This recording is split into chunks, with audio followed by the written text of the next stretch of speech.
ओम शांति। 25/8/1971 बाबा के अव्यक्त मधुर महावाक्य। मुरली का टाइटल है मुख्य 7 कमजोरियां और उसको मिटाने के लिए 7 दिन का कोर्स। बाबा कहे, 1 सेकंड में वाणी से परे स्थिति में स्थित हो सकते हो। जैसे और कर्मेंद्रियों को जब चाहो जैसे चाहो वैसे हिला सकते हो, ऐसे ही बुद्धि की लगन को जहाँ चाहो जब चाहो वैसे और वहाँ स्थित कर सकते हो। ऐसे पावरफुल बने हो। यह विधि वृद्धि को पाती जा रही है। बाबा कहे, अगर विधि यथार्थ है तो विधि से सिद्धि अर्थात सफलता और श्रेष्ठता अवश्य ही दिन प्रतिदिन वृद्धि को पाते हुए अनुभव करेंगे। इस परिणाम से अपने पुरुषार्थ की यथार्थ स्थिति को परख सकते हो। यह सिद्धि विधि को परखने की मुख्य निशानी है। कोई भी बात को परखने के लिए निशानियाँ होती हैं, तो इस निशानी से अपने संपूर्ण बुद्धि की निशानी को परख सकते हो। आजकल जो पुरुषार्थियों का चल रहा है, उसमें मुख्य कमजोरियां कौन सी दिखाई देती हैं? पहला है, एक तो स्मृति में समर्थी नहीं रही है। दूसरा, दृष्टि में दिव्यता व अलौकिकता यथाशक्ति नंबरवार आई हुई है। तीसरा, वृत्ति में विल पावर ना होने का कारण वृत्ति एक रस ना हो, चंचल होती है। चौथा, निराकारी अवस्था का अटेंशन कम होने के कारण मुख्य विकार देह अभिमान, काम और क्रोध, इन तीनों का वार समय प्रति समय होता रहता है। पांचवा, संगठन में रहते व संपर्क में रहते वायुमंडल वाइब्रेशन अपना इम्प्रेशन डालता है। छठा है, अव्यक्त फरिश्तेपन की स्थिति कम होने कारण अच्छी व बुरी बातों की फीलिंग आने से फेल हो जाते हैं। सातवां, अपनी याद की यात्रा से संतुष्ट कम। यह है पुरुषार्थियों के पुरुषार्थ की नंबरवार रिजल्ट। बाबा कहे, अब इन 7 बातों को मिटाने के लिए फिर से 7 दिन का कोर्स कराना पड़े।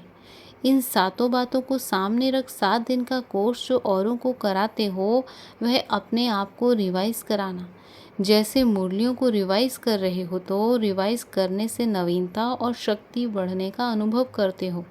ऐसे अब एकांत में बैठ अमृत वेले जो 7 बातें सुनाई, उन पर एक एक बात का निवारण हर दिन के पाठ में कैसे समाया हुआ है, वह मनन करके मक्खन अर्थात सार निकालना और आपस में लेन देन करना। कोर्स तो किया है, लेकिन जैसे जिज्ञासुओं को कोर्स कराने के बाद हर पाठ की युक्ति बताते हो व अटेंशन दिलाते हो, वैसे आप हर एक रेगुलर गॉडली स्टूडेंट अब फिर से एक सप्ताह एक पाठ को प्रैक्टिस और प्रैक्टिकल में लाओ। जैसे साप्ताहिक पाठ करते हैं ना, आप लोग भी सर्विस में पवित्रता सप्ताह व शांति सप्ताह का प्रोग्राम रखते हो ना, वैसे ही अपनी प्रोग्रेस के लिए हर पाठ का साप्ताहिक पाठ प्रैक्टिकल और प्रैक्टिस में लाओ। तो रिवाइज होने से क्या होगा? सफलता समीप, सहज और स्पष्ट दिखाई देगी। तो श्रेष्ठ तो बन ही जाएंगे। अपने आप को हर संकल्प व कर्म में महान बनाने के लिए सभी से सहज युक्ति की 3 बातें सुनाओ। मन, वचन, कर्म में महानता के लिए ही पूछ रहे हैं। बाबा कहे, महान बनने के लिए एक तो अपने को पुरानी दुनिया में मेहमान समझो। दूसरी बात, जो भी संकल्प व कर्म करते हो तो महान अंतर को बुद्धि में रख संकल्प और कर्म करो। तीसरी बात कि बाप के व अपने दैवी परिवार की हर आत्मा के गुण और श्रेष्ठ कर्तव्य की महिमा करते रहो। पहला पॉइंट मेहमान, दूसरा महान अंतर और तीसरा महिमा। यह 3 बातें चलती रहें तो जो 7 कमियां हैं वे समाप्त हो जाएं। मेहमान ना समझने के कारण कोई भी रूप व रंगत में अट्रैक्शन और अटेंशन जाता है। महान अंतर को सामने रखने से कभी भी देह अहंकार व क्रोध का अंश व वंश नहीं रह सकता। तीसरी बात, बाप की व आत्मा के गुणों की महिमा व कर्तव्य की महिमा करते रहने से, किसी द्वारा किसी और कर्तव्यों की महिमा करने से याद की यात्रा, असंतुष्टता भी निरंतर व सहज याद में परिवर्तन हो जाएगी। इन तीनों शब्दों को सदा स्मृति में रखो तो समर्थिवान हो जाएंगे। दृष्टि, वृत्ति और वायुमंडल सभी परिवर्तन हो जाएंगे। द्वापर से लेकर आज तक अपनी और अपने दैवी परिवार की आत्माओं की महिमा करते आए हो, कीर्तन करते आए हो। अब फिर चैतन्य परिचित हुई आत्माओं के अवगुणों को व कमियों को क्यों देखते हो व बुद्धि में धारण क्यों करते हो?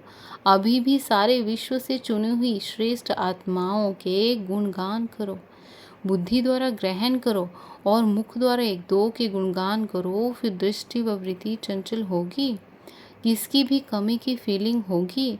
अभी अनुभव किया है कि कोई भी मंदिर की मूर्ति कितनी भी अट्रैक्टिव व सुंदर सजी हुई हो तो कभी भी दृष्टि उनकी सुंदरता व सजावट की तरफ संकल्प मात्र भी चंचल नहीं होती है।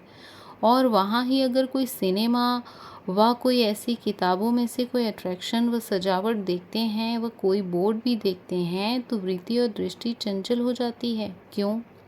अट्रैक्शन तो मूर्तियों में भी है, सजावट, फीचर्स और नेचर्स की ब्यूटी मूर्तियों में भी है, फिर भी वृत्ति और दृष्टि चंचल क्यों नहीं होती? दोनों ही चित्र सामने रखो व एक ही कमरे में रखो तो एक सेकंड में उस तरफ जाने से वृत्ति चंचल होती है और उस तरफ जाने से वृत्ति पवित्र बन जाती है। यह पवित्रता और अपवित्रता का कारण क्या होता है? स्मृति। स्मृति है कि यह देवी है तो स्मृति दृष्टि और वृत्ति को पवित्र बनाती है, और स्मृति है कि यह फीमेल है तो वह स्मृति वृत्ति और दृष्टि अपवित्रता की तरफ खींचती है। वहाँ रूप को देखने और वहाँ रूहानियत को देखने, ऐसा पास्ट का अनुभव तो होगा ना। वर्तमान भी परसेंटेज में है, लेकिन इसको मिटाने के लिए कभी भी कहाँ भी देखते हो, किससे भी बोलते हो तो स्मृति में क्या रखो? आत्मा समझना। वह तो हुई फर्स्ट स्टेज, लेकिन कर्म में आते, संपर्क में आते, संबंध में आते यही स्मृति रखो कि यह सभी जड़ चित्रों की चैतन्य देवी व देवताओं के रूप हैं। तो देवी का रूप स्मृति में आने से जैसे जड़ चित्रों में कभी संकल्प मात्र भी अपवित्रता व देह का अट्रैक्शन नहीं होता है, ऐसे ही चैतन्य रूप में भी यह स्मृति रखने से संकल्प में भी यह कंप्लेन नहीं रहेगी और कंप्लीट हो जाएंगे। समझा? यह है वर्तमान पुरुषार्थियों की कंप्लेन के ऊपर कंप्लीट बनने की युक्तियाँ। अच्छा, भट्ठी वाले अपनी उन्नति कर रहे हैं, स्पीड भी तीव्र है। ऐसे नहीं कि समाप्ति के बाद नीचे उतरते स्पीड कम हो जाए, ऐसा ही पुरुषार्थ कर रहे हो ना। अच्छा, ओम शांति।